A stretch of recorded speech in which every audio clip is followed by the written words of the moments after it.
أعوذ بالله من الشيطان الرجيم بسم الله الرحمن الرحيم يا بني إسرائيل اذكروا نعمتي التي أنعمت عليكم وأني فضلتكم على العالمين واتقوا يوما لا تجزي نفس عن نفس شيئا ولا يقبل منها شفاعة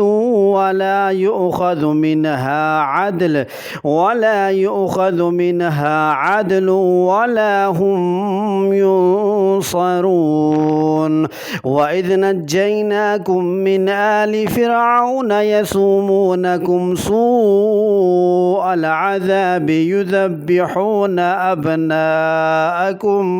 أبناءكم ويستحيون نساءكم وفي ذلكم بلاء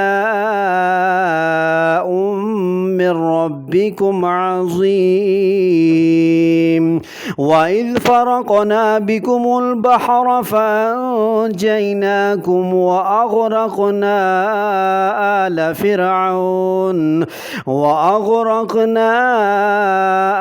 فرعون وأنتم تنظرون وإذ واعدنا موسى 40 ليلة ثم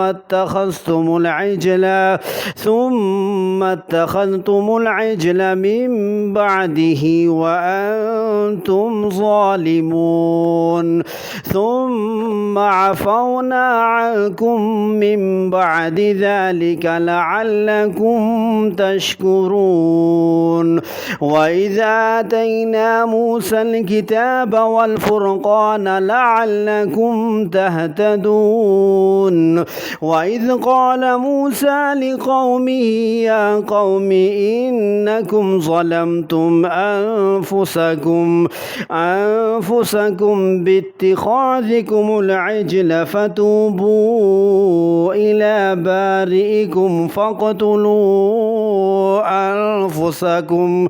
ذلكم خير لكم عند بارئكم فتاب عليكم إنه هو التواب الرحيم وإذ قلتم يا موسى لن نؤمن لك حتى نرى الله جهرة فأخذتكم الصاعقة وأنتم تنظرون ثم بعثناكم من بعد موتكم لعلكم تشكرون وظللنا عليكم الغمام وأنزلنا عليكم المن والسلوى كلوا من طيبات ما رزقناكم وما ظلمونا ولكن كانوا أنفسهم يظلمون وإذ قلنا ادخلوا هذه القرية فكلوا منها حيث شئتم رغدا وادخلوا الباب سجدا وقولوا حطة نغفر لكم خطاياكم وسنزيد المحسنين فبدل الذين ظلموا قولا غير الذي قيل لهم فأنزلنا على الذين ظلموا رجزا من السماء